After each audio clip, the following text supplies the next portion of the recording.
Hi, my name is Grace Al-Yatim, and I'm a Palestinian Christian, live here in Brooklyn, in Dyker Heights.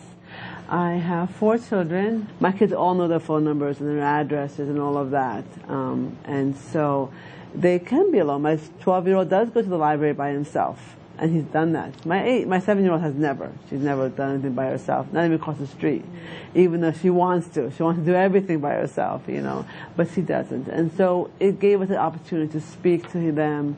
My son said, I know where I can kick him. I know where I told him yell and scream, bloody murder if somebody doesn't feel right or go near you and things just don't feel right. And I teach them to go with their instinct. My name is Heidi Hoover, and I have 2 daughters, a 10-year-old and a 6-year-old.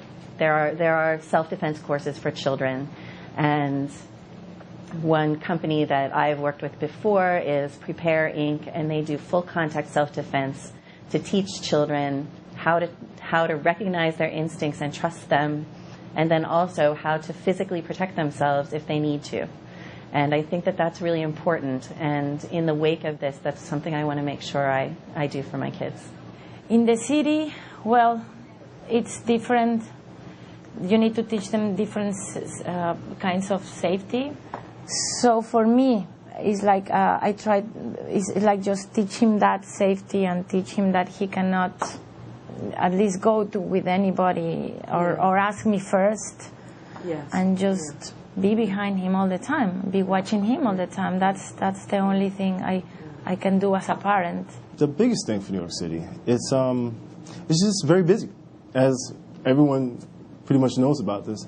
And that busyness could, pull anybody in. It's almost kind of hypnotic, you know. You just see the crowd whizzing by you, and you see the smallest little thing, and for a child, it just pulls them in. I try to always hold my daughter's hand. The small things kind of works for me. I think what was important is for parents to reinforce to their children that they're safe, that they're being taken care of by their parents, that they're protected. I think that's most important. I think it's very important that parents not allow their own panic and anxiety to spill over to their children.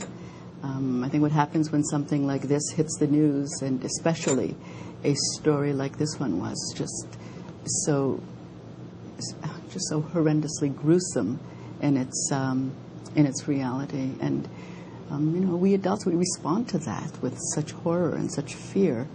So I think we have to be careful not to convey that to children, because it's not the horror of it isn't the point. The point is that children have to be safe.